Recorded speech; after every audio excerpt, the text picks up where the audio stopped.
첫 회에 저희 방송 나갔잖아요. 네. 지금 들어보셨어요? 어떠셨어요? 주위 반응은 어땠나요? 제가 직접 듣진 못했습니다. 아니 대표님 왜 안 들으셨어요? 부끄러워서요. 저희가 녹음을 엄청 오래 했는데 저희가 6시간 녹음했잖아요. 그러니까요. 송출된 분량으로 봐서는 어마무지한 얘기들이 다 잘렸을 거고 그걸 듣고 이건 왜 잘랐지라는 생각이 들기 시작하면 PD님에 대한 신뢰가 떨어지기 시작하고 우리의 그 어떤 간극은 계속 벌어지기 시작해서 3개월 이상의 방송을 원하고 있지만 나 혼자 3개월 되기 전에 끝나지 않을까라는 생각이 들까봐 안 들었습니다. 저는 왜 배우들 인터뷰를 많이 하잖아요. 네. 인터뷰 하다 보면 본인이 나온 드라마나 영화를 못 보겠다는 거예요. 네. 그게 참 이해가 안 됐었거든요. 아니 배우면 모니터링도 해야 될 텐데 그걸 왜 못 보지 했는데 너무 이해됐고 이번에 저도 몇 번 켰다 껐다를 반복하다가 굉장히 창피하고 부끄럽고 그러니까 그걸 같이 이제 사무실에서 근무하는 사람들이 들었다는 생각을 하기 시작하면 그럼 이제 부끄러워져요. 그러니까 제 후배들이 제 후배 기자들이 제가 잠깐 외근 나갔던 적이 있거든요. 외근 나갔던 이제부터 사무실에서 같이 듣기 시작했다는 거예요. 정말 잔인한 친구들이에요. 이럴 거면 뮤지컬 3회 1부를 시작하도록 하겠습니다. 안녕하세요. 저는 해화로운 공연생활이라는 유튜브 채널을 운영하고 있는 대수이자 주식회사 랑이라는 제작사의 대표 안용수입니다. 안녕하세요. 뮤지컬 매거진 더 뮤지컬 편집장 배경입니다. 그럼 시작해 볼까요? 볼까 말까 고민될 땐 들어보고 결정하세요. 이 공연 어때요? 자, 첫 번째 소개해드릴 공연은 지금은 뭐 저희가 소개해드려도 이게 의미가 있나 싶습니다. 없어요. 네, 없죠. 매진된 공연을 소개하는 거 여러분들 약 올리는 굉장히 마음이 아픈 공연을 보러 갈 수가 없는 네 가봐야 공연 끝난 시간에 관객들이 나오면서 상기된 표정으로 너무 좋지 않았어? 이런 얘기만 들을 수 있는 공연 은하철도의 밤입니다. 이제 곧 폐막을 앞둔 6월 18일 날 공연이 마무리되는 드림아트센터 3관에서 공연하고 있는 WK 엔터테인먼트의 작품입니다. 은하철도의 밤. 2021 WK 드림 프로젝트의 4번째 작품이었고 이번 시즌이 지금 앵콜 공연으로 진행되고 있는 공연입니다. 작년 11월 달에 초연된 작품인데 이게 공연이 끝난 다음에 3개월 정도밖에 안 됐는데 앵콜 공연을 바로 한다는 거예요. 바로 앵콜 공연이 올라왔죠. 잘 됐으니까. 드림아트 센터에 아마 이 대관 기간 중에 약간의 틈이 보였다는 소문을 듣고 김수로 대표 그 WK가 어떻게든 쑤셔 넣어서 바로 돈 냄새를 맡은 거죠. 이거는 돈입니다. 이거는 잘 된 김에 지금이다. 지금 사람들이 보고 싶어 할 때 이때 한번 짧게 치고 가야 된다. 저는 이런 전략이었다고 봐요. 전략은 성공했습니다. 초연 때도 공연 시작하자마자 초연 제 기억엔 오픈하기 전까지는 이게 뭐 이렇게까지 잘 되는 공연이 아니었었어요. 사실 정보도 없고 그러다 보니까 은하철도의 밤은 뭐 우리가 기차가 어둠을 해 은하철도 999 아시죠? 그걸 바로 떠올리게 만들었어요. 이 노래를 모르는 사람들이 있더라고요. 이 만화를 모르는 사람들이 있더라고요. 근데 이 같은 원작이에요. 같은 원작인데 여하튼 이 은하철도의 밤 그렇게 해서 딱 공연이 시작됐는데 공연 시작하자마자 영상이랑 배우들의 이 사진이 딱 올라왔는데 너무 이쁘다. 이러면서 분위기를 타기 시작하더니 갑자기 따뜻한 힐링극이에요. 너무 좋아요. 이러더니 우당탕탕탕 되더니 초연 때 93% 찍었대요. 그 기세라는 게 진짜 어마어마한 것 같아요. 이게 뭔가 사람들이 뭔가 재밌는 것 같아라는 게 형성이 되면 진짜 티켓을 구하기가 어렵죠. 그래서 저도 어렴풋이 기억이 나는데 이 작품 정보가 없는데 매진이래라고 해가지고 어떤 작품이야? 이렇게 오히려 관심을 거꾸로 갖게 되는 거 있잖아요. 미쳤대요. 이러면서. 그랬는데 앙콜 공연도 또 이제 오픈하자마자 바로 또 매진이 그러니까 거의 표가 엄청 잘 팔렸는데 그래도 조금 티켓이 남았었는데 이제는 그냥 잔여석이 쭉 다 팔렸다고 그래서 이제는 이 앵콜은 재연이라고 안 하죠. 근데 이제 그게 조금 애매한 것 같긴 한데 제작사 자체가 이 공연에 대해서 앵콜 공연이라고 명칭을 정해가지고 이거를 어떤 초연 이후에 재연이라고 봐야 될지 사실 그 텀이 짧기도 했고 앙콜 공연이 앵콜 그러니까 재연이 오게 되면은 배우가 좀 바뀔 수도 있고 재연을 이제 좀 기다려야 되는 상황이 아닌가. 그리고 제작사들이 2021년 11월에 했고 2022년에 초에 했단 말이죠. 요거 재연 돌아오는 거 2023년 말 이후 봅니다. 아, 그렇게 예상하시나요? 네, 제 예상. 저희 어떻게 그때까지 이럴 거면 뮤지컬 하고 있을까요? 그것도 한번 점쳐 주시겠어요? 합니다. 진행돼요. 이게 생각보다 다운받는 수가 적어서 SBS에서는 심각한 고민에 들어가죠. 하지만 다운받았던 사람들이 듣는 이 어떤 뭐랄까요 그 이제 충성도라는 표현을 쓰는지 모르겠는데 예, 여기선 상당히 높은 이거를 다운받았던 사람들은 꾸준히 계속 듣는다. 그리고 점점점 는다. 떨어지진 않는다. 이런 걸로 이제 2023년 내년까지 갑니다. 가나요? 대표님이랑 저도 있고요. 네. 저희는 계속 있고 근데 저희의 그 분량은 자꾸 줄어요. 배우들이 자꾸 나와요. 저희 거의 첫인사만 하게 되는 거 아니에요? 첫인사에서 배우들이 나오기 시작하고 피드백이 오기 시작하죠. 그 사회하는 두 양반 말 좀 줄여라. 초대 손님들 말 좀 많이 하게 되라. 이렇게 되면서 과도기를 겪어요. 2023년 연말 정도에는 저희가 과도기를 겪는 시기라고 전 봅니다. 그렇죠. 굉장히 멀리 내다보고 계시네요. 네. 네. 그래서 제가 그냥 이거 2023년 연말까지는 안 할 것 같다고 생각하는 건 앵콜 시기가 너무 빨랐고 길게 했고 이제 다른 배우분들도 또 섭외가 되고 일정 때문에 이렇게 되면서 약간의 텀이 좀 있지 않을까 그렇게 생각이 됩니다. 네. 지금 혹시 매진됐는데 혹시 취소표가 나올 수도 있으니까 인터파크랑 예스24에서 예매하실 수 있고 티켓 금액은 극장이 참 작아요. 드림아트 센터 3관이 200석이 채 안 될 거예요. 아마 190몇 석 이 정도 될 건데 6만 원 정도에 형성돼 있고 6만 원 정도가 6만 원에 형성돼 있고 직장인 할인 같은 것들도 있는데 지금은 아마 재관 할인이나 이런 것들로 공연을 볼 텐데 재관 할인이 크진 않고 그런데 이제 재관 할인이 아니라 재관람 혜택이 들어가는 할인율로 아마 공연들을 좀 많이 보시게 될 것 같고 배우는 초연과 마찬가지로 박정원 배우, 김리연 배우, 정지우 배우가 눈이 안 보이는 역할이 있습니다. 조반니 역할이라고 이 역할을 하시고 계시고 정상윤, 윤승우, 박자헌 배우가 1인 다역을 하죠. 캄파넬라 뭐 이렇게 다역을 하는데 요 캄파넬라 역을 이 세 분의 배우가 하신다고 합니다. 그리고 아마 무대도 굉장히 작고 뒤에 이렇게 세로형의 영상판 같은 게 저는 이제 무대만 봤는데 보이더라고요. 거기 이제 영상이랑 어울려져서 아주 이쁜 장면들을 많이 만들어내는 공연입니다. 저도 이번에 꼭 보려고 했는데 정말 표가 없어서 못 봤어요. 진짜로. 편집장님도 그렇죠. 네. 표가 없어요. 구할 수가 없고 저는 조금 다른 얘기지만 박자원 배우를 제가 최근에 어쩌다가 이제 이거 보려고 막 영상을 많이 찾아보다가 영상 인터뷰 리스닝한 걸 봤는데 굉장히 매력 넘치는 배우더라고요. 네. 텐션도 남다르고. 네. 대표님 좀 어떻게 아세요? 그래서 언제 한번 모셨으면 좋겠다라고 생각했어요. 초대하면 좋겠다. 근데 다른 기회에 만나서 인사 한 번 했던 배우인데요.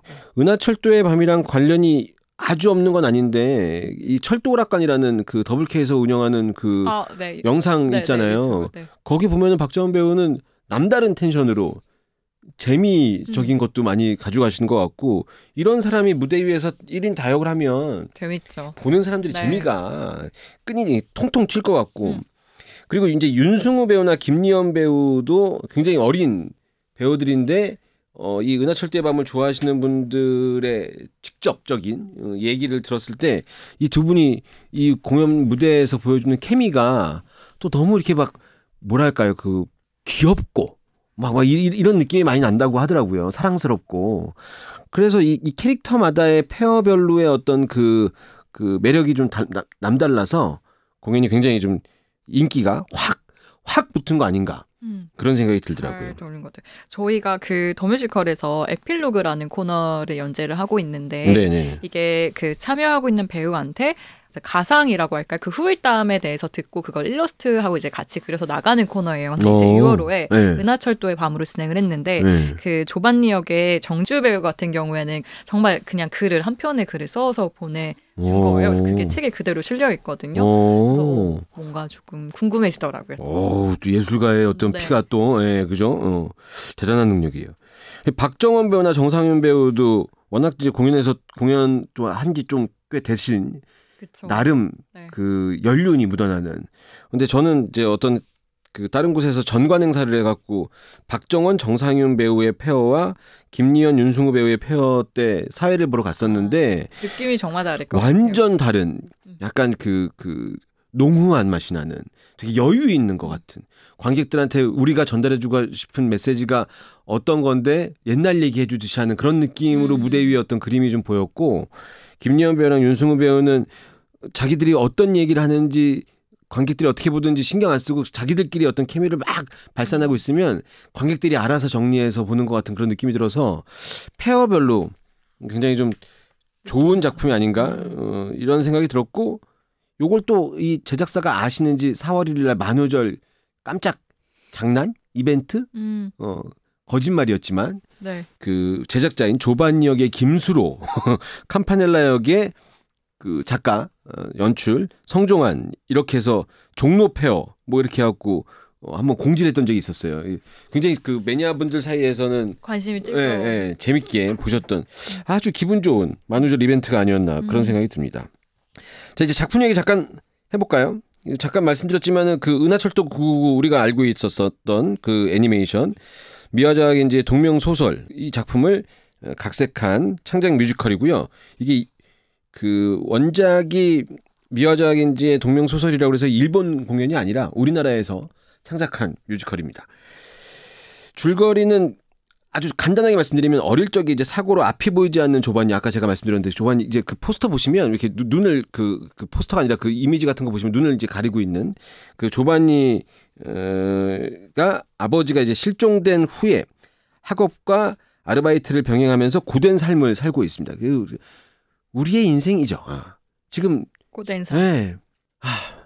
우리 6시간짜리 녹음을 해놓고 1시간도 안 되게 편집을 해야 되는 우리 PD님의 삶 이런 거랑 마찬가지입니다. 대표님은 대표인데도 여전히 고되나요 삶이? 그건 제가 잘못 살아서.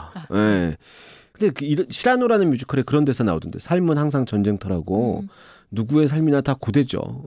여하튼 그래서 공연 보시는 분들이 모두 다 위로를 받는 거 아닌가 싶습니다. 여하튼 이렇게 조반니는 고된 삶을 살고 있습니다.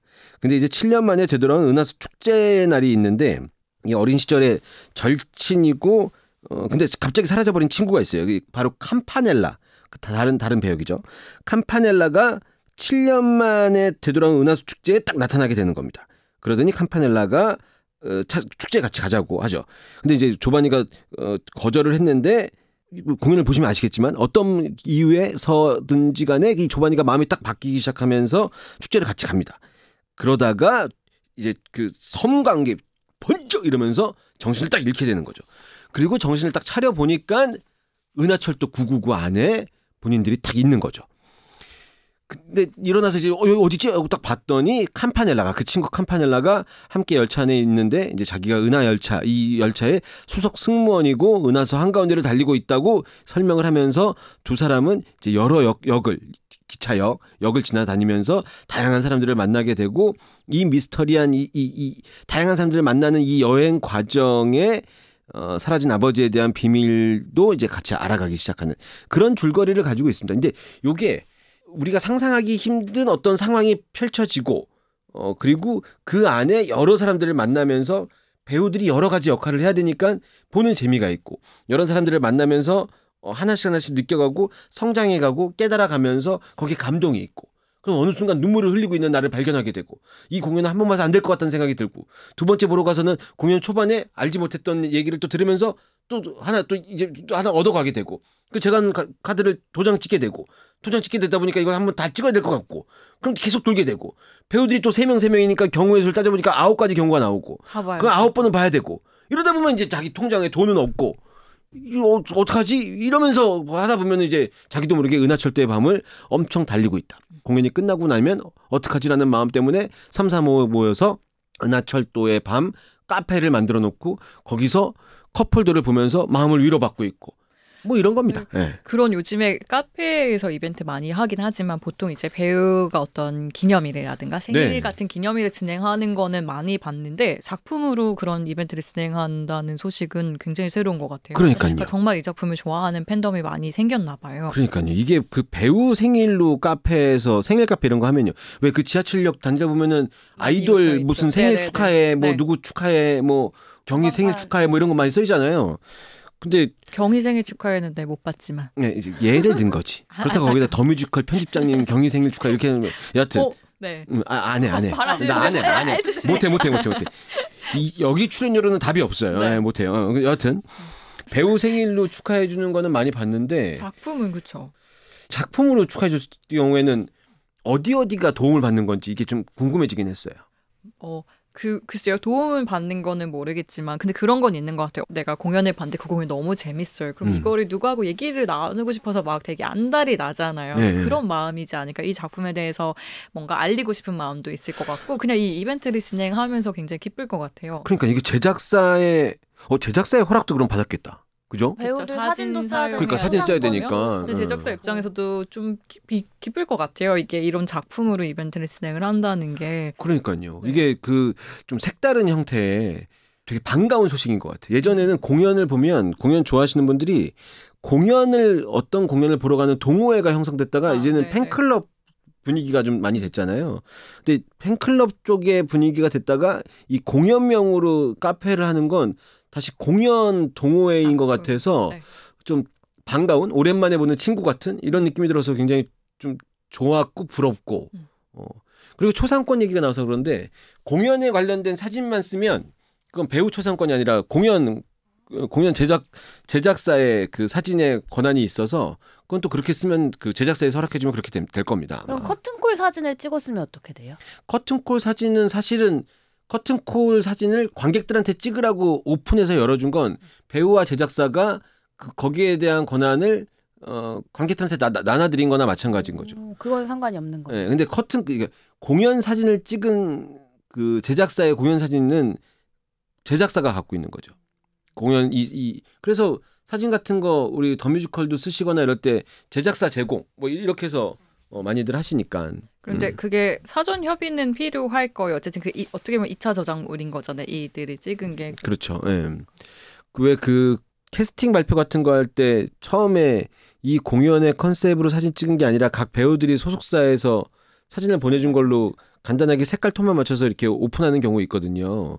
근데 그때 보면은 다른 공연에 프로필 사진으로 찍었던 사진을 사용하는 예가 많은데 그건 아마 다른 공연의 제작사에서 사용을 허가해 줬거나 아니면 좀 서로 양사가 합의된 상태에서 진행하는 거고 예전에는 그런 거 신경도 별로 안 쓰고 내 사진이면 내가 써도 되는 거지 이렇게 생각도 했고 그런데 이제 그게 외국에서 공연들을 막 갖고 들어와서 하면서 라이선스에 대해서 하나하나 공부하기 시작하니까 이것도 좀 얘기가 나온 거고 매니지먼트가 활성화되면서 얘기가 좀 나오기 시작한 거죠.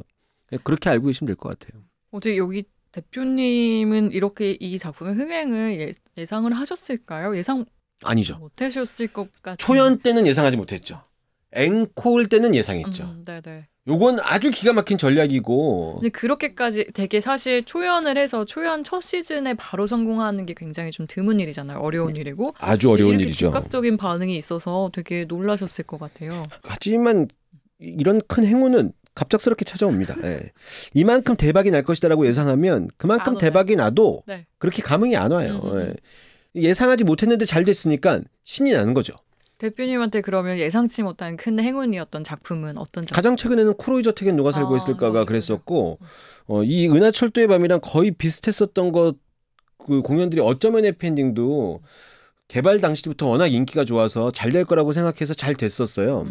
그래서 바로 앵콜을 붙였는데 바로 한 3, 4개월 있다가 앵콜을 붙였는데 그때도 좀 짧은 기간 안에 그때는 이제 지금 은하철도의 밤보다 훨씬 더 낮 공연을 거의 매일 집어넣는 것처럼 해서 짧은 기간 안에 앵콜이 돌아와서 되게 잘 됐던 공연의 경우도 있고 초연하자마자 잘 됐던 공연들이 그래도 와일드 그레이라는 최근의 작품도 초연이었는데 처음에 이런저런 얘기가 조금 나오다가 넘어서면서 호불호가 나뉘다가 중간 넘어서면서부터 갑자기 쫙 잘 돼서 큰 성과를 이뤄냈고 근데 은하철도의 밤은 아마 제작사도 처음에 시작했을 때 이렇게까지 인기 있을 거라고 생각 못했던 것 같아요. 카더라의 이 제작사분들이 다 반대했는데 김수로 대표가 밀고 나간 작품이라고 들었거든요. 이거는 사실 확인은 안 되니까 모르겠지만 이거 얼마나 좋은 소재입니까? 네. 김수로 대표님께서 어디 가서 얘기할 때 처음에는 2인극의 극장도 너무 규모도 작고 그래서 지금 좀 그리고 요즘 자극적인 공연들을 좀 좋아하는 것 같은 그런 분위기였는데 이렇게 따뜻한 힐링 이런 얘기가 먹히겠냐. 그래서 많이 반대들 했는데 이 작품이 주는 메시지가 너무 좋아서 따뜻한 이럴 때일수록 우리가 위로를 건네야 된다. 코로나 시기에. 그래서 김수로 대표님이 우겨서 했는데 잘 됐다. 이거 좋은 내용이잖아요. 벌써 뽑아먹기 좋잖아요. 예. 요거는 김수로 대표님한테 제가 따로 한번 확인해 주시는 걸로. 네. 그리고 성종환 작가 연출 대단하세요. 이거 성종환 연출이 쓰고 연출한 거잖아요. 예. 정말 대단하십니다. 이게 웨스턴 스토리도 그렇고 사이찬미도 공연하고 네. 뭐 배우로도 어쩌면 FND 배우로도 쓰기도 하고 엄청 활동량이 많으시네. 네. 참 이렇게 재주가 많은 사람들이 돈을 많이 못 번다는 얘기가 있는데 현실적으로 어느 정도 벌었는지는 좀 확인을 해봐야 될 필요가 있을 것 같고 네. 꽤 솔솔할 거다. 이 창작물 아닙니까? 네, 그럼요. 창작물에 그리고 한 가지 롤이 아니라 작사, 작자 그다음에 연출까지. 그러니까요. 이거 저작권 제대로 터지면 이거 어떻게 될지 모릅니다. 건물 살 일이에요. 이거 앤드류 로이드 웨버 되는 거예요. 네. 대학로가 다 이분 땅이 될 수도 있어요. 네. 여하튼 확실한 건 성종환 연출, 성종환 작가 이분의 역할로 대학로에 올라가고 있는 공연이 쉼없이 올라가고 있는 건 확실한 거고 네. 이 정도면은 큰 돈을 벌어야 마땅하지 않나 이런 생각이 듭니다. 이 은하철도의 밤이 일본으로 역수출이 되거나 이렇게 되면 얼마나 좀 기분 좋은 일이에요. 일본에서도 기분 좋아하려나 모르겠는데. 심지어 이거 로열티가 없는 작품이잖아요. 작가가 죽은 지 오래돼가지고. 70년 넘었어요? 네. 잘 골랐어요. 잘 골랐어요. 일단 사후 70년 이상 된 작품들 중에 지금 끄집어내야 될 작품들이 꽤 있어요. 네. 이거 잘 골랐습니다. 이게 이 작품을 얘기할 때 힐링극이라는 얘기를 많이 하는 것 같아요. 네. 대표님의 힐링극은. 근데 힐링은 좀 다른 형태로 오는 것 같아요. 편집장님은요?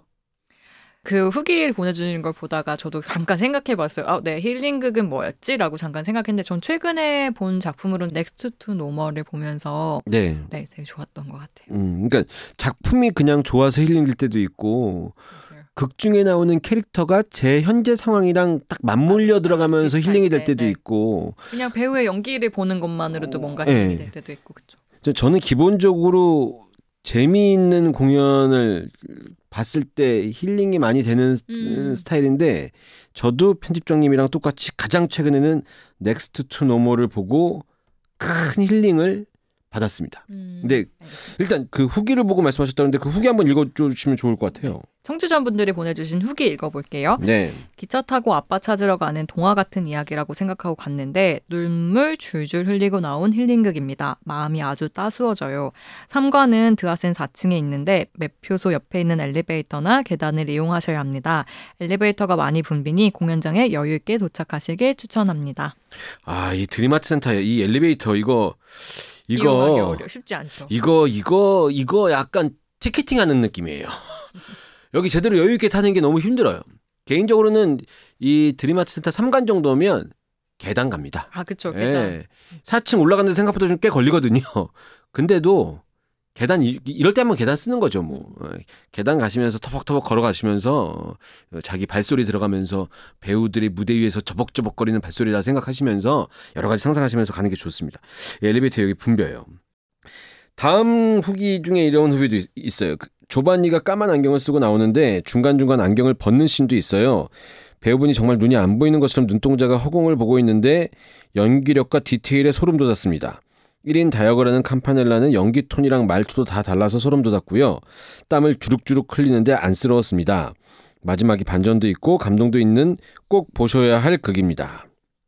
이건 진짜 봤었어야 되는 말이죠. 이 조반니 역할을 하시는 분들이 안경을 벗고 눈이 안 보이는 연기를 할 때 이 연기력 이게 딱 놀라웠다. 이런 분들한테는 영화 여인의 향기에 알파치노의 탱고 씬. 이거는 뭐 알파치노 이 눈이 이렇게 흰자가 400안이 돼요. 이 눈동자가 그 가운데 들어와서 눈이 안 보이는 거죠. 근데 여인의 향기 그 춤을 추는데 이 리드를 하는데 막 소름이 지금 얘기하면서도 막 그때 생각이 났어. 근데 이게 극장이 작으니까 200석이 채 안 되니까 극장 웬만한 곳에서도 이 배우들의 눈동자 연기가 잘 보이실 거예요. 그럼 이제 소름이 쫙 돋는 거죠. 배우들의 연기에.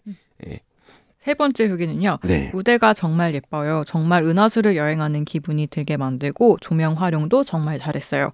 자리는 2열만 피하세요. 2인극인데 1인극으로 만들어줍니다. 앞열보다는 뒷열을 추천합니다. 네. 2인극인데 1인극으로 만들어준다는 표현도 굉장히 참신하네요. 그러니까요. 이게 두 개인데 하나로 만들어지는 거 이거 매직아이 때 우리가 흔히 봤던 현상이거든요. 이게 눈알이 두 개라서 이렇게 하다가 이게 하나로 되는 순간 이 매직아이 책자와 나 사이에 어떤 무언가가 딱 떠오르면서 숨겨져 있던 그런 좋은 의미는 아니었지만 여하튼 2열은 좀 피하셨으면 좋겠고 무대가 정말 이뻐요라고 하셨는데 저는 무대를 봤는데 근데 공연을 이 얘기 듣고 보러 가실래도 가실 수가 없으니까 굳이 얘기할 필요가 없겠지만 무대가 정말 예쁘다는 느낌보다는 무대에 쓰이는 영상과 배우들의 이 합이 이쁘게 표현되는 공연인 것 같아요. 무대에 아무것도 없을 때는 굉장한 소극장이어서 되게 좁고 갑갑한 느낌이 들 정도의 작은 극장이거든요. 근데 이 영상에 들어왔을 때 노래랑 어우러졌을 때 그때 무대가 확 이쁘게 그렇게 다가오는 것 같은 공연인가 봅니다. 그래서 여튼 공연 시작하자마자 공연 사진 한 장으로 이 대단한 흥행의 신화가 써지기 시작한 거라 근데 이제 이러면은 이제 이게 헷갈리기 시작해요. 어떻게 헷갈려요? WK에서 네. 이 공연을 재연을 할 때 드림아트 센터 이 3관으로 200석이 채 안 되는 공연장으로 갖고 올 것이냐. 조금 더 아니면 공연장을 좀 키워서 잘 되는 공연이니까 좀 더 많은 사람들이 보라고 하면서 무대도 이렇게 좀 손을 보고 좀 화려하게 좀 키워서 올 것이냐. 요거가 좀 궁금해집니다. 만약에 키워서 오면 처음 아무래도 그 공연을 좋아했던 분들은 네. 어떤 식으로든 조금 그 공연 처음 아쉬울 수 봤을 있죠. 때 아쉬울 수 있을 것 같아요. 근데 제가 제작사의 입장에서 보기엔 이거 좀 키워야 되거든요. 2인극이지만 200석이 채 안 되는 공연장 사이즈에서 한 300석까지 200 60석까지 예스 2관 정도 사이즈나 요 정도까지는 좀 도전해 볼 만하지 않냐. 그러면은 무대나 이런 것도 조금 더 활용도를 좀 넓히고 이렇게 되지 않을까. 아마 만약에 그런 결정을 하신다면 WK에서 그런 결정을 하신다면 이 디테일이나 이런 것들을 놓치지 않고 갖고 오셔야 이번에 좋아하셨던 분들이 잘 받아주지 않으실까. WK에 아무런 결정도 없는데 저 혼자 상상해서 걱정거리를 만들어서 여러분들한테 한번 얘기해 봅니다. 네. 자, 제가 그래서 이 은하철도의 밤을 저희가 다룬다고 그래서 그때 하필 정상윤 배우가 근처에 대학로를 많이 출몰하고 다니거든요. 왔다 갔다 많이 합니다. 그래서 정상윤 배우한테 좀 여쭤볼 기회가 있었어요. 이 작품을 왜 사람들이 이렇게 좋아하는 것 같냐라고 여쭤봤더니 정상윤 배우는 좀 이렇게 얘기를 쉽게 저같이 툭툭 뱉는 스타일이 아니어서 그렇죠. 잠깐 고민하시다가 이렇게 저한테 얘기해 주셨어요. 하늘의 별이 늘 그 자리에서 빛나는 것처럼 지금 모두가 각자의 자리에서 빛나고 있는 그 자체로도 충분히 의미 있는 것이다. 뭐 이런 응원의 메시지가 이게 작품으로 전달이 돼서 좋아하시는 것 같다. 이렇게 얘기하더라고요. 요거 네. 약간 제 고등학생 때 감수성이거든요. 별이 빛나는 밤에 이런 라디오 듣다 보면은 왜 네. 하늘에 별이 있는데 날씨가 흐린 날엔 별이 안 보이지 않느냐. 하지만 구름이 걷히면 별은 늘 그 자리에 있다. 너의 존재도 그러하다. 지금 네가 빛나고 있지 않는 것 같아 보이지만 너는 늘 그 자리에서 빛나고 있고 세상이 너를 알아봐 줄 때가 있을 것이다. 힘을 내라. 뭐 이런 새벽 1시 반 정도에 들으면은 좀 딱 올 것 같은. 근데 대표님 항상 그 자리에 있기 원하지 않으시잖아요. 저요? 네. 전 그 자리에 있기를 원하죠. 그래요? 그 자리에서 빛이 나고 있는데 내 주변에 미세먼지 이런 거 하나도 없었으면 좋겠다는 거예요. 창창하게 그냥 빛났으면 좋겠다는 거죠. 네. 내 이야기를 왜곡되게 듣지 말고 편집장님. 네? 그러니까 저는 항상 이 자리 아니라 더 먼 자리 항상 꿈꾸거든요. 네. 그러니까 그래서 뭐가 잘 안 되나 봐요. 어디로 가고 싶으신가요? 항상 먼 곳으로.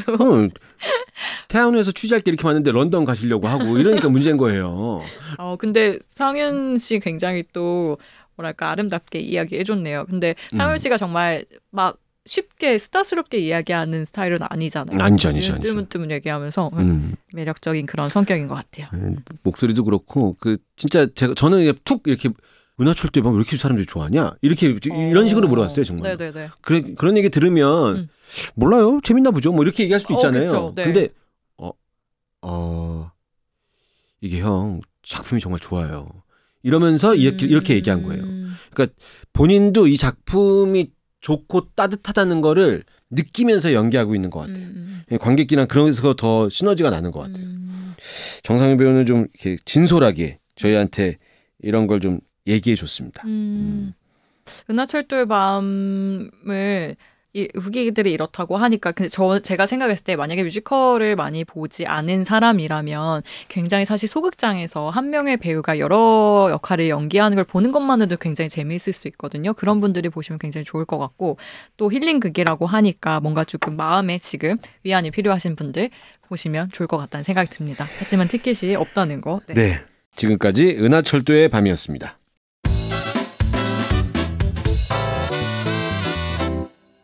두 번째 공연은 참이입니다. 참이는 지금 대학로 플러스 시어터에서 공연을 하고 있고요. 7월 16일까지 공연합니다.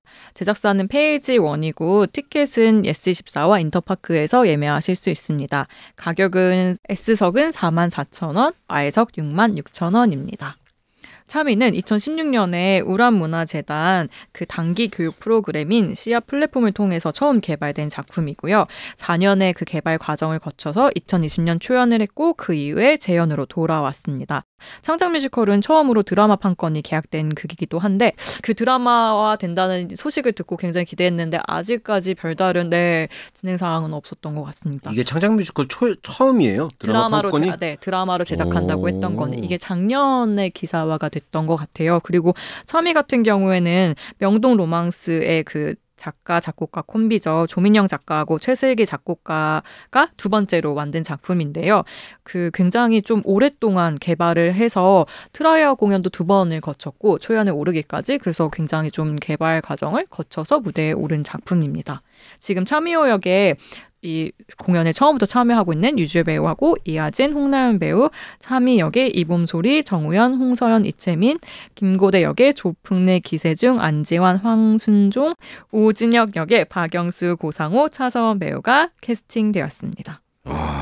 이봄소리 배우 같은 경우에는 이 공연으로 5회 한국 뮤지컬 어워즈에서 또 여우조연상을 받았잖아요. 정말 그러니까요. 캐릭터에 굉장히 잘 어울리는 것 같아요. 네.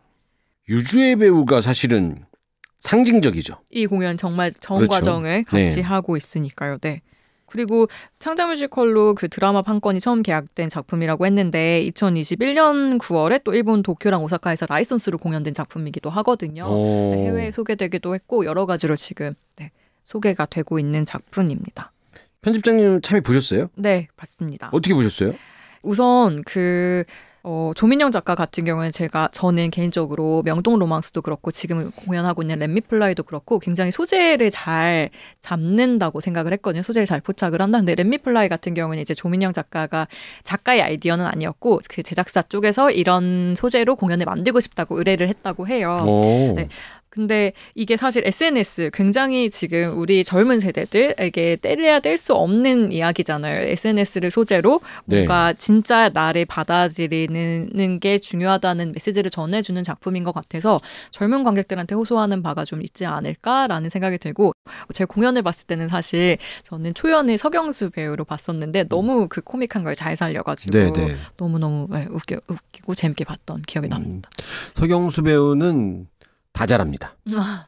다 잘하고 지금 이번에 또 킹키부츠 새로운 룰라로 또 근데 또 이번에 하고 있는 우리 배우들도 그 역할 그 오진영 역할을 하는 배우들이 그 대단하죠. 허세 그 포즈나 이런 것들이 너무 좀 웃겨서 박영수 배우는 정말 막 날라다니잖아요. 네. 박영수 배우 고상호 배우도 좀 이렇게 그 미드나잇이나 이런 거 공연했었을 때 어떤 카리스마 있는 근데 완전 다른 모습으로 재미있게 잘 표현하시는 것 같고 여기 나오는 배우분들이 그 실력들이 노래도 그렇고 어떤 그 연기도 그렇고 색깔이 확실하셔서 참이를 보시는 분들한테는 좀 페어별로 재미가 좀 다르게 있지 않을까 그런 생각이 들고 저는 개인적으로 참이 보러 갈 때 내용이 좀 빤할 것 같은 거예요. SNS고 뭐 이런. 그래서 그냥 뭐 시놉시스 보니까 그냥 뭐 대충 예상되는 공연이라 뭐 특별할 게 별로 없을 것 같은데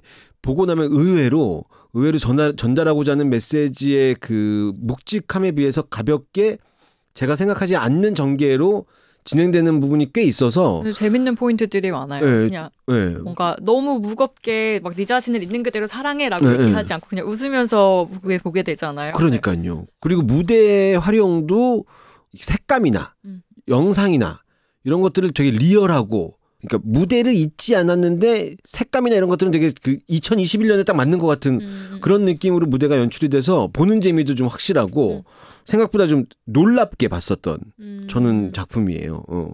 참 그리고 이게 그 작가 창작자들에 대해서도 알면은 좀 재미가 있는데 그 최슬기 작곡가가 공대 출신이래요. 그러다가 29에 뭔가 내가 원하는 삶이 아닌 것 같다라는 생각을 해서 한예종 음악 극창작과에 들어가서 이렇게 인생이 달라진 경우거든요. 그런 걸 이제 들으면 근데 그런 생각을 하기는 해요. 흔히 일반적으로 작곡이라는 게 굉장히 감성의 영역에 있을 것 같은데 생각보다 굉장히 수학적인 계산이 또 많이 필요해가지고 이런 되게 재밌는 막 경제학과 출신, 뭐 공대 출신 이런 분들도 있긴 하더라고요. 저런은. 제가 좀 싫어하는 내용입니다. 그런가요? 일부 천재들의 얘기를 누구나 할 수 있는 것처럼 표현해서 쓸데없이 도전의식을 생기게 만들어서 나를 혼란시키는 것. 그 직장인이었는데 공대 출신 직장인이었는데 공대 출신 직장인 자체가 이미 그 사람은 좀 타고난 거예요. 자기가 마음을 먹어서 한예종 극작가가 아니라 그 아까 음악극 창작과 음악극 창작가를 갈 정도면 초등학교 6년 중학교 3년 피아노 치고 그러니까 이봐 그런 게 있었으니까 우리는 바이엘 학원까지 뛰면 나 피아노 쳤다 이렇게 얘기하고 그 뭐죠 악보 보면서 코드 보고 피아노 칠 수 있으면 잘한다 이런 칭찬 받는 사람들이 이 얘기를 듣고 한예종 음악 창작 여기 도전하면 안 된다는 얘기입니다. 저 최슬기라는 사람이 대단한 사람이라 이거죠. 그래도 뭔가 이렇게 내가 지금 꿈을 못 이루고 있는 거고 현실 때문에 내가 이렇게 꿈을 이루지 못한 사람들도 용기가 또 될 만한 진짜 본인 창작자의 얘기도 그런 것 같아서 아무튼 굉장히 좀 매력적인 그런 백그라운드가 있는 방송 들으시는 분들 중에서 지금 하고 있는 일이 불만족이고 나는 음악적인 영감이 우리 다 어렸을 때 화장대 앞에서 전혀 알 수 없는 노래를 흥얼거리면서 늘 창작을 해가면서 엄마 화장품 발라가면서 이런 거 많이 하잖아요. 이랬던 능력이 다 능력이라고 생각하시면 안 됩니다, 여러분들. 안 되죠. 안 되고. 안 돼요. 안 돼. 웬만하면 안 돼요, 여러분들. 웬만하면 안 되니까 우리도 놀란 거예요. 최슬기 작곡가를 보고. 지금 하고 있는 게 천직이라고 생각하시고 함부로 사표는 내지 않는 다음 달 5일이나 15일 정도에 나올 월급 생각하시면서 버티셔야 돼요. 그래야 합니다. SNS를 요즘 사람들이 어떻게 이용하는지는 모르겠는데 가끔 자기가 가고 싶은데 못 가고 있는 여행지 사진을 올린다거나 자기가 평소에 생각하고 있지만 그렇게 살고 있지 않기 때문에 일부러 자기의 마음을 좀 되새길 수 있을 만한 글귀를 올린다거나 이렇게 사람들이 그걸로 스스로한테 위로를 받고 사는 것 같아서 그 거의 모두에게 해당되는 참의 내용인 것 같아요. 되게 공감하기 정말 좋은 이야기인 것 같아요. 그리고 조민영 작가가 애초에 이 작품을 쓸 때 다른 사람의 삶을 살아가는 이야기를 통해서 진짜 자기 자신의 삶을 찾는 그런 이야기를 쓰고 싶었대요. 그러니까 저는 딱 그 얘기가 나의 아저씨가 드라마가 그랬다니까요. 그 이성균의 삶을 옆에서 계속 예의주시할 수밖에 없었던 그 아이유의 이 캐릭터가 점차 저 보통 사람으로부터 하여금 조금씩 영향을 받아서 바뀌잖아요. 저는 이런 얘기에 감동을 받는 것 같아요. 딱 참이가 지금 말씀하셨던 그 작가님의 의도가 딱 그렇게 전달되는 공연이 아닌가 이런 생각이 좀 들어요. 그리고 그런 이제 대사나 가사도 또 굉장히 훅훅 마음에 와닿는 것들이 있잖아요. 이를테면 뭐 김고대의 그 너를 원해 다른 내가 아니라 있는 그대로의 너 뭐 이런 얘기를 들으면 그대로의 나 그런 대사가 노래 나오고 하면은 그런 좋은 대사들이 있었는데 저는 벽치기 이런 것만 생각이 나서 그 키스하기 전에 벽치는 거 나오잖아요. 재밌죠. 재밌는 정말 장면이죠. 그리고 이제 줄거리 내용을 조금 소개를 해주시면 줄거리 설명해 드릴게요. 소심한 성격에 인기도 없고 되는 일도 없는 참이오. 미호는 현실에서 받지 못하는 사랑과 관심 대신 인스타에서 받는 하트의 기쁨을 느끼는데요. 다른 사람들의 사진을 자기 사진인 척 올리다가 급기야 자신이 꿈꾸는 가상이나 참이까지 만들어냅니다. 그런데 그런 미호 앞에 인스타 속 참이가 현실이 되어 나타나죠. 참이는 미호의 이름으로 그녀가 원하던 삶을 만들어주고 미호는 점점 참이에게 자신의 자리를 내어줍니다. 그런 미호에게 진실하게 다가와주는 고대와 미호의 짝사랑 상대였던 진혁이 미호와 차미의 관계를 알게 되죠. 미호는 하나야 둘이 될 수 없어. 미호와 차미를 통해 너 자신을 사랑하라는 메시지를 던져주는 작품입니다. 딱 요거만 보면 줄거리 보면 좀 뻔하잖아요. 네. 네, 너무 뻔하잖아. 네. 그리고 이게 또 굉장히 많이 이야기는 되는 주제여서 있는 그대로의 자기 자신을 사랑하자. 근데 예상치 못하게 굉장히 그 B급 감성의 그 재밌는 포인트들이 있잖아요. 그래서 재밌게 볼 수 있는 것 같아요. 그리고 저는 이 줄거리에서 제일 좋았었던 부분은 차미호라는 주인공이 만들어낸 SNS상의 참이라는 캐릭터가 현실로 나타나면서 이 차미가 차미호의 자리를 뺏어가는 것 같은 느낌이 들어서 차미가 왠지 나쁜 것 같은 느낌이었는데 이 공연을 보고 나면 모든 말하는 모두를 그대로의 그 어떤 그 존재 가치 이런 것들을 부여하는 것 같아서 저는 그게 참 좋았어요. 그리고 정말 아까 말씀하셨던 것처럼 유주의 배우가 이 작품에 너무 워낙에 정말 개발됐을 때부터 참여했다 보니까 등장했을 때 너무 확 그 캐릭터 같아요. 정말 소심한 성격에 뭔가 주눅 들어있고 그렇죠. 정말 잘하는 것 같아요. 그래서 처음 등장하자마자 주위에 걱정이 있나? 그리고 이 역할을 또 같이 하는 이하진 배우나 홍나연 배우는 워낙에 나연 배우는 정말 앞으로가 굉장히 기대되는 배우인 것 같고 아진 배우도 마찬가지로 대학로에 참 노래 잘하고 연기 잘하고 사랑스러운 배우들이 진짜 많다 그런 생각이 들었고 참이 역할하는 이봄소리 배우나 정우현 배우, 홍서영 배우, 이채미 배우 끼들이 장난이 아니에요. 대단한 배우들이에요. 실력이 대단한 배우들이 나와서 자기 캐릭터를 막 이렇게 보여주는 장면들을 많이 하다 보니까 보는 재미가 솔솔한. 참이 좀 잘 됐으면 좋겠어요. 더 잘 됐으면 좋겠어요. 네, 아직 잔여석이 좀 있어요. 조금 남아 있으니까 아직 안 보신 분들은 보셔도 좋을 것 같습니다. 그러면 청취자분들이 보내주신 후기를 좀 함께 읽어볼까요? 이 후기를 읽고 앞으로 저희 감상평을 얘기해야 되겠어요. 너무 겹쳐요. 이 사람들도 봤고 나도 봤으니까. 맞아요. 한번 읽어볼까요? 네. 영상을 활용해서 무대 변화를 다양하게 보여줍니다.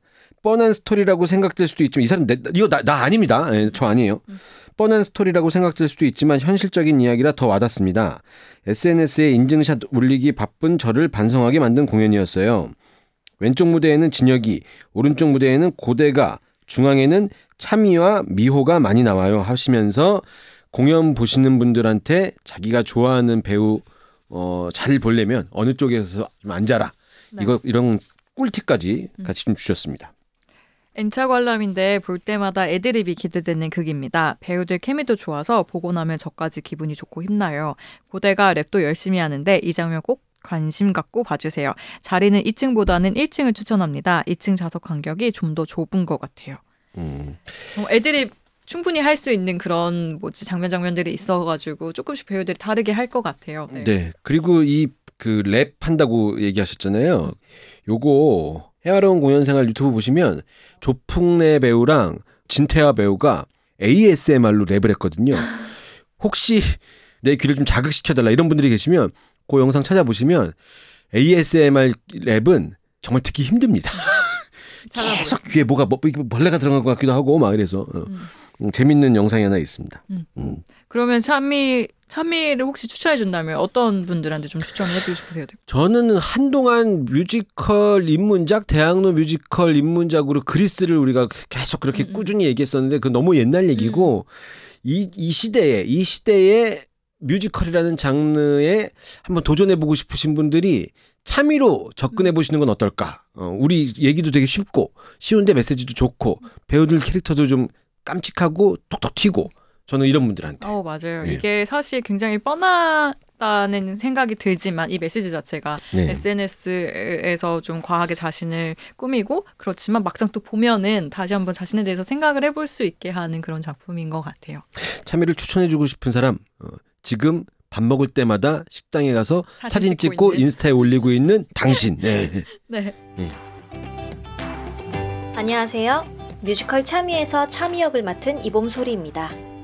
뮤지컬 차미는 있는 그대로의 자신을 사랑하라는 교훈을 유쾌하면서도 따뜻하게 전달하고 있습니다.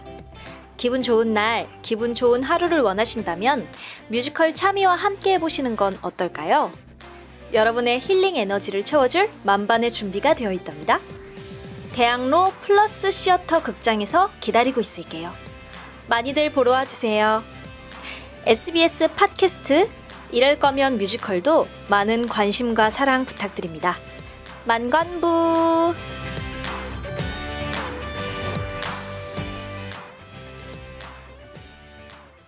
뮤지컬계의 소소한 소식들을 알아보는 시간 대학로 소식동입니다. 이번 주에는 어떤 일들이 있죠? 이번 주에 중요한 일이 있습니다. 아주 역사적인 일인데 말이죠. 온스테이지라고 경기도 화성시 문화재단에서 연극, 뮤지컬, 무용, 음악, 전통 각 장르에서 주목할 만한 작품, 그냥 놓치면 안 된다는 작품이죠. 이런 아주 주목해야 되는 작품을 소개하는 기획공연 시리즈가 있는데 이런 게 있다는 것 자체가 일단 박수 받아야 돼요. 그런 시리즈가 있는데 이게 웬일이죠? 창작 뮤지컬 이 공연 언제 보나 너무 기대. 크로이 저택엔 누가 살고 있을까? 와, 이거 정말 너무 궁금한 얘기잖아요. 크로이 저택엔 누가 살고 있을까라는 창작 뮤지컬이 초청을 받았답니다. 초청. 와, 네. 가만히 그 공연 때문에 가만히 있어. 그 공연은 이제 공연을 언제 다시 하죠? 손가락 이렇게 빨면서 가만히 그 아픔을 이거 공연 너무 보고 싶은데 볼 기회가 없으니까 너무 가만히 있었는데 화성문화재단에서 초청을 한 거예요. 언제? 6월 18일 오후 5시 화성아톨에서 진행되고요. 딱 한 차례 진행되는 한 번. 건가요? 보통 초청하면 2번 할 수 있거든요. 굳이 한 번만 했어요. 이유를 모르겠네. 제작비 때문인가? 초청비가 우리가 더블을 달라고 그랬나? 그래서 정욱진 배우, 송나영 배우, 한보라 배우, 원종환 배우, 김지훈 배우, 황도현 배우가 이 배우분들은 이제 그 초연 처음에 공연됐을 때부터 이제 트라이어 초연 다 했었던 배우분들인데 이 배우들이 출연을 하시고 인터파크 화성시 문화재단에서 예매하실 수 있고요.